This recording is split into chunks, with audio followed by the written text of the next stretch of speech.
Hello বন্ধুরা, আপনারা দেখছেন স্মার্ট মাল্টিমিডিয়া ইউটিউব চ্যানেল।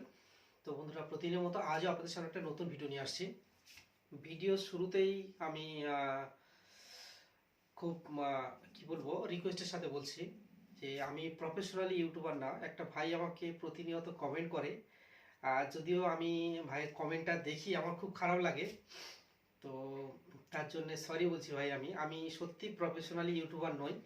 যে আমি সাউন্ডটা, আমার যে প্রবলেমটা হয় আমি বুঝতে পারি, আমার প্রতিটা ভিডিওতে সাউন্ডে একটু প্রবলেম হয়। বাট আমি তো মানে সেইভাবে ভিডিও শ্যুট করি না যে ক্যামেরা দিয়ে আলাদা করে ভিডিও শ্যুট করে এডিট করে চেঞ্জ করে। আমি কি হয়, কাজের মধ্যে, অতিরিক্ত কাজের মধ্যে থাকি, সে বুঝতে পারছেন, কম বেশি অনেকেই চেনেন আমাকে। তো কাজের মধ্যে আমি যে ভিডিওটা শ্যুট করি এই রাতে, আমি কাজের পরে শেষে আমি রাতের দিকে 8টার পরে, 8:30টার পরে আমি ভিডিওগুলো শ্যুট করি বেশি। তো শ্যুট করেই মাত্র আমি সঙ্গে সঙ্গে কি করি, ওটাকেই ডাইরেক্ট আমি ইউটিউবে আপলোড করে দিই। আমার কোনো এডিট নেই, কিছু নেই।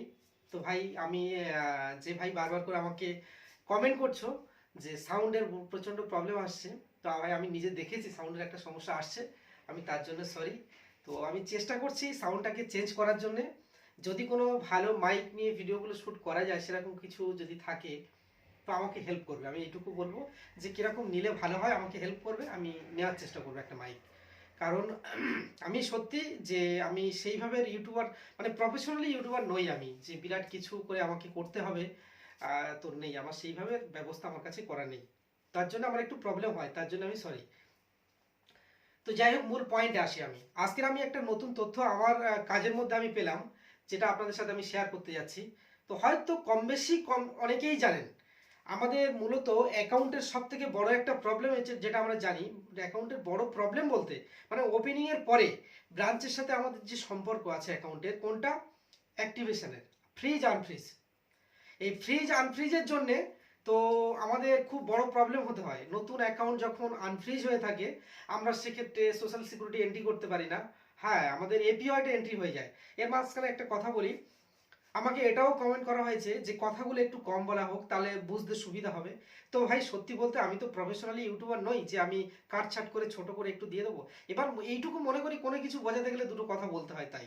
তো ভাই, আপনার কাছে আমি একান্ত রিকোয়েস্টের সাথে বলবো যে যতটুকু মনে হবে যে এই টপিকটা জানার প্রয়োজন আছে সেইটুকু দেখবেন, ঠিক আছে? তো আমি আস্তে আস্তে চেষ্টা করছি ভিডিওগুলোকে ভালো কিছু লেভেলে নিয়ে যাওয়ার জন্য, ঠিক আছে? তো যাই হোক, আমি মেন টপিকে যাই। তো আমাদের এই অ্যাকাউন্ট অ্যাক্টিভেশনের একটা বড় প্রবলেম আছে, যে অ্যাকাউন্ট অ্যাক্টিভেশনটা আমাদের যতক্ষণ না ওখান থেকে কমপ্লিট হয় আমরা কাজ করতে পারি না। বা দেখা যাচ্ছে অ্যাকাউন্ট ফ্রিজ হয়ে থাকলে আমরা কোনো কারণে, এটাও হয়, আমরা অনেক সময় দেখা যাচ্ছে নতুন অ্যাকাউন্ট ওপেনিং করলাম, ফ্রিজ ওখান থেকে আনফ্রিজ করা হলো না, হঠাৎ করে 2 মাস কি 3 মাস পরে কাস্টমার আমার কাছে এসছে, আমি তাকে ভুলবশত আমি কি বললাম, এই এতদিন কেন লেনদেন করোনি, অ্যাকাউন্ট বন্ধ হয়ে আছে, বা এরকম কিছু একটা ভুলভাল বুঝিয়ে দিলাম তাকে। বাট আমি তো জানি, আমি ব্যাংকের কাজ করছি, আমি জানি যে অ্যাকাউন্টটা ফ্রিজ হয়ে আছে, তার জন্য ট্রানজাকশন নট পারমিটেড আসছে। তো এটা খুব গুরুত্বপূর্ণ একটা আপডেট, আপনারা পরিষ্কার মনোযোগ দিয়ে শুনবেন, ঠিক আছে? তো অনেকেই হয়তো জানেন বিষয়টা, বাট অনেকেই প্রকাশ করেনি। আমি যতটুকু যা কিছু বুঝতে পারি সেটা আমি সবার উদ্দেশ্যে প্রকাশ করার চেষ্টা করি সবসময়। আর একটা জিনিস, এই জিনিসটা আমার প্র্যাকটিক্যালি নিজে আমি দেখেছি। আমি এখনো পর্যন্ত কিন্তু সিওরিটি না যে আমি এই কাজটার উপরে, আমি আজকে 3-4টে অ্যাকাউন্ট আমি নিজে করলাম, যার কারণে আমি ভিডিওটা শ্যুট করছি। তো এটা আপনারাও ট্রাই করবেন, ঠিক আছে? তো এবার মূল কথায় আসি, আমি যেটা আমি বলতে চাচ্ছি। তো আপনি যখন অ্যাকাউন্টটা ওপেনিং করলেন, সাথে সাথে দেখছেন তার ফ্রিজ আছে, সেই কারণে আপনি লেনদেন করতে পারবেন না কিন্তু, বা চাইলে আপনি তার পরের দিন করতে পারবেন না, যতক্ষণ না সেই অ্যাকাউন্টটা আমি ব্রাঞ্চে কেওয়াইসি ডকুমেন্ট সাবমিট করার পরে, যতক্ষণ না আমাকে ফ্রিজ ছাড়িয়ে দেবে। তবে এই মুহূর্তে যে আপডেট আছে, আমার মনে হয়, যেটা আমি আজকে নিজে 4-5টা অ্যাকাউন্ট করলাম, আমার মনে হয় যেটা, প্রতিটা অ্যাকাউন্ট অটো আনফ্রিজ সিস্টেম চালু হয়েছে, এরকম একটা ব্যাপার। যদি বলো কেন এরকম ভাবে কথা বলছো, আমি নিজে করেছি, আমি যার কারণে আমি এই ভিডিওটা তুলে ধরলাম। তবে এই কাজটা করতে গেলে আপনাকে সোশ্যাল সিকিউরিটি এন্ট্রির মধ্যে থাকতে হবে, যেটা 18+ হতে হবে। 15 অর্থাৎ 50 অর্থাৎ 50 বছরের আগে, এমনকি 18+ হতে হবে। তাহলে সেই ক্যান্ডিডেট আপনি সোশ্যাল সিকিউরিটি একটা এন্ট্রি করতে পারবেন। যদি বলো কেমন, মনে করুন একটা নতুন অ্যাকাউন্ট ওপেনিং করেছো। অ্যাকাউন্ট ওপেনিং করার সাথে সাথে আগে আমাদের নিয়ম ছিল কি, যে অ্যাকাউন্টের আনফ্রিজ না হওয়া পর্যন্ত আমরা সেই অ্যাকাউন্টে সোশ্যাল সিকিউরিটি এসএস এন্ট্রি করতে পারবো না। বাট এই মুহূর্তে যে আপডেট আছে, বর্তমান অ্যাকাউন্ট ওপেনিং করার সাথে সাথে যে কোনো সোশ্যাল সিকিউরিটি এন্ট্রি করতে পারবে, চাই এসবিআই, পিএমজেজিওয়াই বা এপিওয়াই। আগে শুধুমাত্র এপিওয়াইটা করা যাচ্ছিল, বাট এখন সবটা করা যাচ্ছে। এইটার সাথে সাথে এবার মনে করুন মেন লজিকটা আমি আসি, যেটা আমার ক্ষেত্রে হয়েছে। তো এরকমই 2-3খানা অ্যাকাউন্ট আজকে আমি যেটা পেলাম তাদের আনফ্রিজই ছিল, অ্যাক্টিভ ছিল না।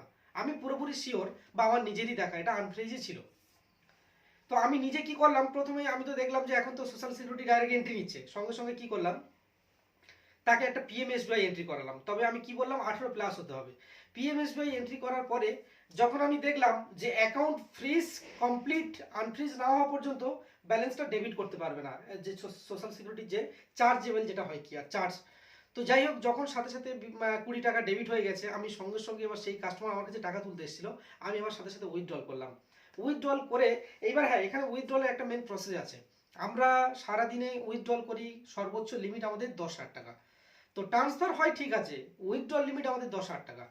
তো যেহেতু আমি 20 টাকা এন্ট্রি করে অলরেডি ডেবিট করে নিয়েছি, আমি তারপরে সাথে সাথে যদি 10,000 টাকা উইথড্রল করি, ওটা ট্রানজ্যাকশন নট পারমিটেড সেই দেখাবে। আমাকে কি করতে হবে, কিছুটা হলেও কম, বা 9,000 টাকা, ঠিক আছে, 8,000, 9,000, 5,000 যেমন খুশি, তবে 10-এর নিচে নিচে থাকতে হবে। তো যখনই আমি যে কোনো একটা অ্যামাউন্ট দিয়ে আমি ওটাকে আবার উইথড্রল করব, তো আমি সাথে সাথে দেখলাম যে সঙ্গে সঙ্গে এরকম 2-3টা অ্যাকাউন্ট উইথড্রল হয়েছে আজকের আমার নিজের চোখে দেখা যেটা। তো তার জন্য এই ভিডিওটা আপনাদের কাছে আমি শেয়ার করলাম যে অ্যাকাউন্ট ফ্রিজ আনফ্রিজ নিয়ে আমাদের প্রচণ্ড প্রবলেম হয়, বিশেষ করে আমাদের যেগুলো অনেক রুরাল এরিয়ার মধ্যে যে বিসি পয়েন্টগুলো আছে, অনেকটাই দূরে। তো সেই বিসি পয়েন্টগুলো দেখাচ্ছে অনেকে 10-12 কিলোমিটার, 15 কিলোমিটার দূরে। এই বিসি পয়েন্টগুলো সমস্যার মধ্যে পড়তে হয় অ্যাকাউন্ট ফ্রিজ আনফ্রিজ নিয়ে। আমার মনে হয় এই সিস্টেমটা চালু করে আমাদের অনেকটাই ভালো হয়েছে বা হেল্প হয়েছে। তবে আমি এখনো পর্যন্ত, আজকে আমি শুরুতে বললাম বা শেষেও বলছি, আমি নিজের কাজ করে দেখে আমি ভিডিওটা শ্যুট করলাম, বাট শিওরিটি আমি তাও বলছি না।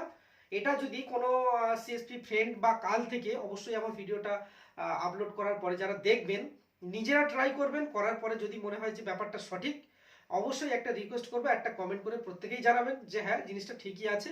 তাহলে কি হবে, প্রত্যেক বিসি আছে এই ফ্রিজ আনফ্রিজের বিষয়টা নিয়ে এমন কোনো সমস্যার মধ্যে সে পড়বে না, সে নিজের কাজটা নিজে করতে পারবে। বা কোম্পানির যে সোশ্যাল সিকিউরিটির একটা সীমিত টার্গেট থাকে, সে চাইলে 5টার জায়গায় 2টো অন্তত মারতে পারবে। তো বন্ধুরা, ভালো থাকবেন সবাই। আজকের এই ছোট্ট আপডেটটুকু দেওয়ার ছিল, আমি নিজে ট্রাই করলাম বলে তাই আমি দিলাম। ভালো থাকবেন সবাই।